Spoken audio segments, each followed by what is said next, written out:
2024 সালে যখন চক্রান্ত করা হলো কি কোটা আর বৈষম্যহীন বাংলাদেশ গড়ে তোলার, এটা যে সরকার পরিবর্তনের যেটা চক্রান্ত, এটা আমি সবাইকে বলে বুঝাতে পারিনি, কেউ এটা বিশ্বাসই করতে চায়নি। বিশ্ব বাটপার মোহাম্মদ ইউনূসের পিছনে আছে এবং তাকে ক্ষমতায় বসাবে, এটাও কিন্তু কাউকে বললে বিশ্বাস করতে চাইতো না, কিন্তু যা বলেছি সেটাই আজ সত্য হয়েছে। আজকের বাংলাদেশটাকে সম্পূর্ণভাবে ধ্বংস করে দিয়েছে এই লোকটা। তার ক্ষমতার লোভের আগুনে এই বাংলাদেশটা আজকে একেবারে মানে ধ্বংস স্তূপে পরিণত হয়ে গেছে।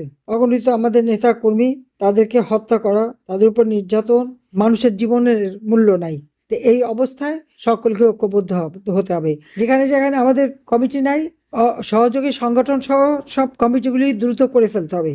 ওরা আমাদের ব্যান করছে, নিষিদ্ধ করেছে, কিন্তু আওয়ামী লীগ নিষিদ্ধ করবার ওদের কোনো অধিকার নাই। কাজে আমরা আমাদের অধিকার নিয়েই চলবো। জনগণ আমাদের সাথে আছে, আর আমরা যে উন্নয়নগুলি করেছি সেগুলি জনগণের কাছে পৌঁছাতে হবে। আর পাশাপাশি এই যে অত্যাচার নির্যাতন যেগুলি করছে এগুলিও জনসম্মুখে তুলে ধরতে হবে। আর যারা এমপি তারা কিন্তু যেমন IPU সহ ইন্টারন্যাশনাল যে সমস্ত ফোরাম আছে সেখানে আপনাদের উপরে যে কী কী অত্যাচার হয়েছে, কী কী ক্ষতি হয়েছে সেগুলি কিন্তু ওই IPU-তে গেলেই আপনারা পাবেন, ফর্ম পাবেন, সেটা ফিল আপ করে সেখানে দিয়ে দিতে হবে।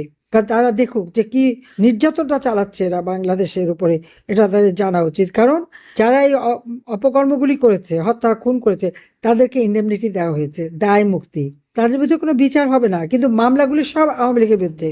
আমি তো এত লোক নাকি হত্যা করে ফেলেছি, 1400 মানুষ হত্যা করেছি, আবার যাদের হত্যা করেছে আবার জীবিত ফিরেও আসছে। কোথা থেকে ফিরে আসলো? তো এটা হলো মানে তাদের যে মিথ্যাচার, এটা আজকে জাতির কাছে এবং আন্তর্জাতিক পর্যায়ে তুলে ধরতে হবে।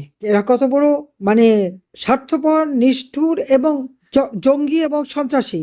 সকল জঙ্গিরা কারাগার থেকে মুক্ত, আওয়ামী লীগের নেতা কর্মীদের সব ভর্তি, এবং এই জুন জুলাই মাসে না হলে 1 লক্ষের মতো নেতা কর্মীর বিরুদ্ধে মানে তাদেরকে গ্রেপ্তার করা, জামিন পেলেও জামিন দেয় না, সোনাইশ দেখায়। এইরকম মানে দুর্বৃত্তায়ন চলছে বাংলাদেশে।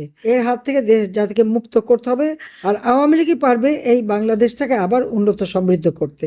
ইনশাল্লাহ আমরা তা করব। জাতির পিতার স্বপ্ন আমরা পূরণ করব। বাংলাদেশ আবার বিশ্ব দরবারে সম্মানের সাথে মাথা উঁচু করে চলবে। সবাইকে ধন্যবাদ। জয় বাংলা, জয় বঙ্গবন্ধু, বাংলাদেশ চিরজীবী হোক। খোদা হাফেজ।